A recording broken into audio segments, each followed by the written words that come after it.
Welcome in, everybody, ready to dive deep with us again. Today we are tackling Sagittarius, and not just the surface stuff you see in your daily horoscope, but the real deal, straight from Linda Goodman's work. That's right, we're going way beyond just Sagittarius is blunt and getting into what makes them tick, the why behind the behavior. Because there are more to it, right? Like, everyone says Sagittarius is brutally honest, but Goodman points out they're actually terrible liars. How does that work? It's all about sincerity with this sign. It's almost childlike. They just say what they see, often not realizing how it'll land till it's too late. Goodman tells this funny story about a Sagittarius woman she calls Key. Key's trying to compliment her secretary in a packed elevator, but it comes out all wrong, like suggesting the larger sizes department. Oh, classic Key. But see, that's Sagittarius in a nutshell. Not mean, just that unfiltered truth just spills out. They don't edit themselves like most of us do. So their brain-to-mouth filter needs a tune-up. Something like that. And this ties into the whole Sagittarius as the clown idea. Always seeing the bright side, maybe missing the nuances sometimes. Okay, so bluntness, check. But then Goodman mentions these quieter Sagittarius types. Yeah. And that's where I get lost. Yeah. How can a sign known for being so outspoken also have a quiet side?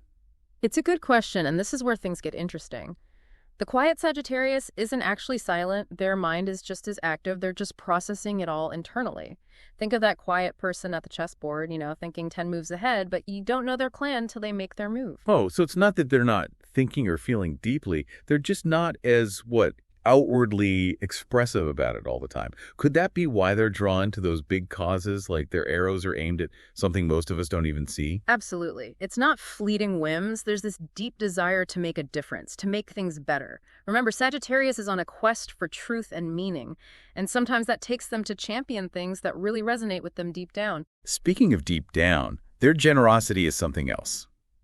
Goodman talks about them loaning money without hesitation, or this one Sagittarius housewife just casually taking in strays like both animals and people. Oh, huge hearts, these folks. But just like with everything Sagittarius, even that generosity can backfire, and sometimes hilariously so.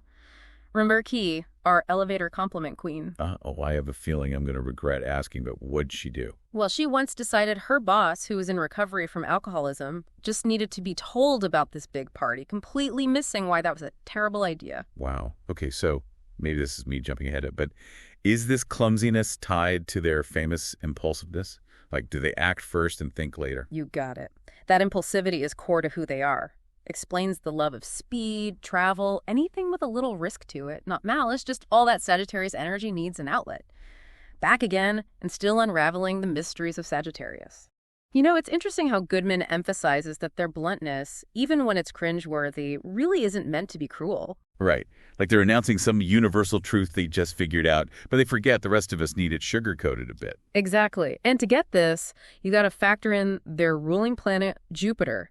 Expansion, abundance, and truth-seeking, it's all there. So their truth, to them, it's huge GE. It needs to be shared.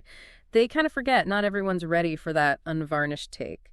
So less about being a loose cannon, more like driven by this bigger force, this Jupiterian energy to just speak their mind. Bingo. And that same energy explains a lot of their other traits, like that crazy generosity. Goodman's got examples galore. Loaning money, no questions asked, taking in strays, you name it. Just overflowing with goodwill, wanting to share it. Like they figure everyone's coming from a good place, so why not offer help freely? Endearing, even when it goes sideways, like Key in her advice to her recovering alcoholic boss. Oh, yeah. Classic Sagittarius, heart's in the right place. But sometimes they just don't see the landmines because they're so focused on the positive outcome they're aiming for. Speaking of aiming, Goodman talks about their love of travel. That almost nomadic nature, like they've always got a bag packed, ready for the next adventure. Jupiter again, always expanding, seeking new horizons.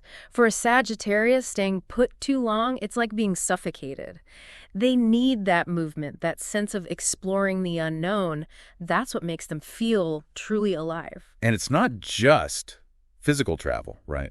Goodman mentions intellectual curiosity, too, loving to learn new stuff, questioning everything. Oh, absolutely. They're the Zodiac's philosophers, always asking why, digging for deeper meaning, big ideas, complex systems, anything that helps them understand the universe and their place in it, they're all over it. So it's not just flitting around, it's about expanding their minds, too, right?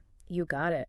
Insatiable thirst for knowledge, this deep belief there's always more to learn. Which probably explains why they can be so, well, vocal with their opinions. They've done the research, explored different angles, and by golly, they're going to share what they found, even if it ruffles feathers. Exactly. Remember, Jupiter is all about truth and justice.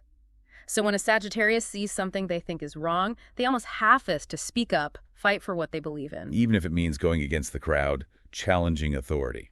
No doubt. Not afraid to rock the boat, especially if it means shaking things up for the better. But with all this passion, intensity, do they ever just chill?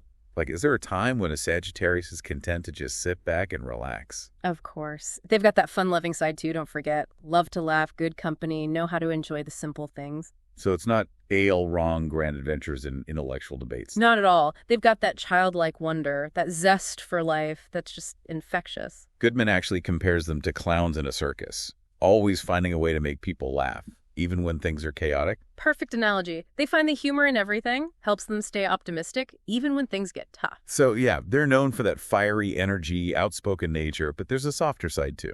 Absolutely. Underneath it all, that sometimes boisterous exterior, there's a kind and compassionate heart. They genuinely care about people, about making the world a better place. We've covered a lot: blunt honesty, generosity, adventure, the whole philosophical side. Yeah. But I feel like there's still more to unpack, right? You're right. We've explored the bright side, but every sign has its shadows, its challenges, places to grow. We'll get into those in the next part of our deep dive, so stay tuned. Back for more Sagittarius wisdom. The last two parts, we really dug into their strengths, all that vibrant, sometimes over-the-top energy they're famous for. But like with anything, there's got to be another side to the coin, right? Oh, for sure. Like with that strong Jupiter influence, it can bring so much good, but if you're not careful, can also lead to some bumps in the road. It's like, imagine a garden hose, right, with the water pressure cranked way up. Great for blasting away dirt, but you might take out a few flowers too if you're not paying attention. Okay, I can picture that. Yay. So where might our Sagittarius friends accidentally take out a few flowers with their good intentions? Well, that blunt honesty we keep talking about, total double-edged sword. They might say something genuinely helpful, but just deliver it in a way that stings, miss the whole emotional subtext. Goodman has this example of a Sagittarius who could totally hurt someone's feelings without realizing it, and then be confused why the person's upset. Like they expect everyone to have the same thick skin and just be straightforward like them. Yep, exactly. Not trying to be mean, just haven't quite mastered the art of tact, This is where good friends who can kind of gently point that out can be super valuable for a Sagittarius. So a little feedback can go a long way. What else is lurking in that Sagittarius shadow side we should watch out for? Their love of indulging can sometimes get a little out of hand. It's not just enjoying the good things, which they definitely do, but moderation isn't always their strong suit. Could be anything. Food, drinks, taking on too many projects. That more is more. Jupiter energy again, huh? No half measures with that planet. Goodman actually mentions the risk of things like obesity or even alcoholism for some Sagittarius folks. That's a serious side to this. Yeah, definitely something to be mindful of. But the good news is Sagittarius loves a challenge. So if they see that pattern in themselves, they can use that same Jupiter power to build healthier habits. Like redirecting that powerful hose to water the garden, not accidentally flatten it, right? Now, this one seems contradictory. Goodman says Sagittarius, for all their honesty, can be prone to exaggeration. But we just said they're terrible liars. It's kind of funny, isn't it? But if you think about it, it's not really about trying to deceive. It's more like their enthusiasm just inflates the story a little each time they tell it. Get caught up in the excitement, and suddenly that fish they caught is twice the size it really was. So less malicious intent, more storytelling flair. Like that friend who embellishes every anecdote to make it more entertaining.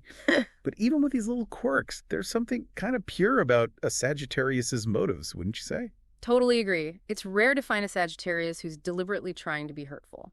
They might mess up, say the wrong thing, but at their core, they really do want to do good, make a positive impact. So for our listeners out there, maybe wondering how to navigate a Sagittarius in their life, especially when these shadow sides pop up, what advice would you give them? First and foremost, patience, patience, patience. Remember that bluntness usually comes from a kind of naivete, not malice.